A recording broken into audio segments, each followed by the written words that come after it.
voters want to hear about issues affecting their lives, like the economy and the border. Should the campaign be pivoting on its messaging? So there's no doubt that one of the first issues that anyone will think of is the issue they think of when they're at their kitchen table trying to pay their bills, which is how is the economy treating them? So there's no question whatsoever that that is an important issue, which we have been in the process of addressing, and we still need to do more. I would not separate that from the issue of what is at stake in terms of hard democracy. And frankly, I think most people don't think of it in the context of democracy as much as freedom. The freedom of a woman to make decisions about her own body. The freedom to love who you love openly and with pride. The freedom to be able to be free from gun violence. These are fundamental freedoms that are at stake right now. The freedom to have access to the ballot. What? Bro, what are you talking about, man? This woman, whatever her ethnicity, is dangerous for America for two reasons. One, because of her ideology, and two, because of her empty-headedness. Absolutely. But recently, alarming jobs report came out on Friday morning. It was released that triggered a sharp drop in the stock market and stoked fear of a coming recession. And Kamala Harris actually had the nerve to blame this on Trump. So I want to get your thoughts on this, Tyrone. The market's been going haywire today, and it's all started from, at least from what I can see, from Friday's job numbers. What's going on? How does this affect everyday Americans? Well, one of the things that's happening is a calculated move to now start to talk down the economy so that Jerome Powell, Fed Chair Jerome Powell, will be given an excuse to perform an emergency rate cut. The thinking by the Democrats, I'm sure, is let's see if we can get the rate cut. The timing might be right, might carry us into a situation where we're realizing some lower price pressure by election day or shortly before that. Now, it is also true that that would raise inflation, but there's a lag between actually lowering the rate and seeing price relief and inflation. So they're calculating that they can get on top of this economic argument by now telling everybody a truth about the economy that has existed for the past 3.5 years. Okay. They have gone in and restated the job numbers almost every month of Joe Biden's presidency. So they'll come out with a high number, and then 2 weeks later, off of the front page, they'll restate. And you can check the Bureau of Labor Statistics. It shows you that clearly. The other thing I want to caution the audience on, don't pay any attention to the unemployment rate that they give on the news. That's the Bureau of Labor Statistics U3 rate. It is not the most accurate. They're telling you unemployment is 4.5%. You check the U6 rate, it's 8.2%. All right. So they never report the U6, but you can see it simply by going to bls.gov and checking the tables yourself. So this economy has been in very rough shape for a long time now. They're letting you know it simply because they want Powell to lower the rates.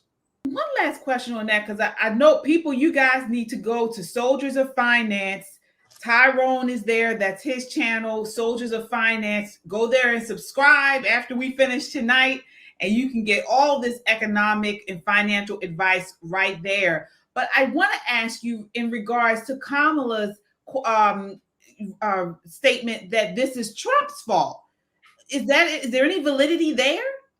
None. Mind you, remember when the jobs reports, when they were pumping those numbers up, it was they were taking full responsibility for that, right? Exactly.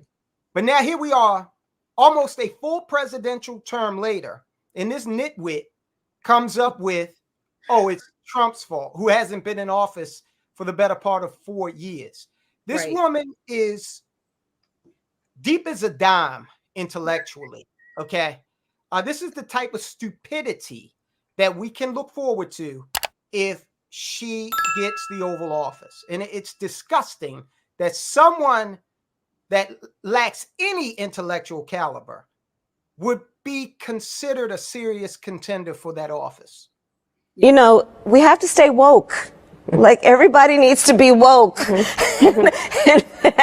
And you can talk about if you're the wokest or woker, but just stay more woke than less woke.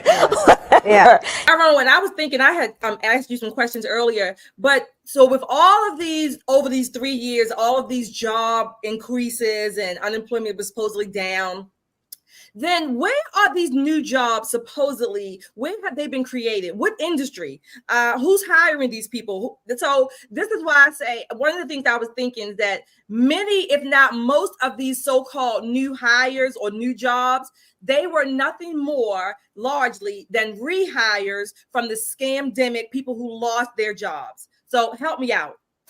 That is by and large the majority of the jobs that we've seen that have, occurred in the last 3.5 years. The other large portion is government employees. Okay. Now, when government employees don't do anything, and if you're a government employee out there, hey, look, God bless you. I'm glad you can put food on your table. But the reality is they're not creating a good or service to go out into the open market. What government employees are usually doing is creating red tape that is a drag on business, especially small business. Okay. So not only are those jobs inflationary, but they also, create impediments to business growth. So that's where we're seeing the bulk of this job creation come from. But again, the administration and the Ministry of Information, aka legacy media, is not going to tell you that. No, absolutely not. And this is another critical issue that affects urban communities, like here in Baltimore. We're struggling to small business owners are struggling all throughout Baltimore City.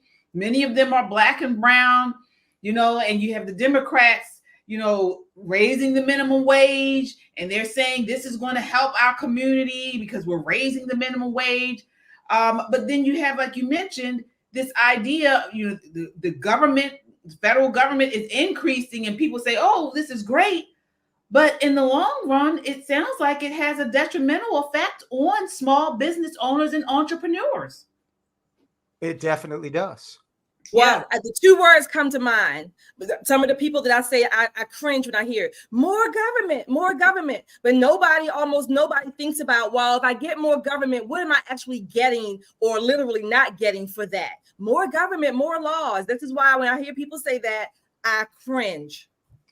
Yeah. Now, real quick, when I was a lobbyist for Verizon at the federal level. And we had an entire department that was dedicated to regulation. All right. Dealing with whatever new regulation. They were not a revenue generating part of the company, but for a company that makes billions of dollars a quarter, okay, they can kind of manage that better than a mom and pop, business who now has to take someone out of a revenue producing role and dedicate them to satisfying, all of these little government apparatchiks who want to, get a bonus. So they create all of these new rules. And lastly, when you have legislation, you can have 2 pages of legislation front and back.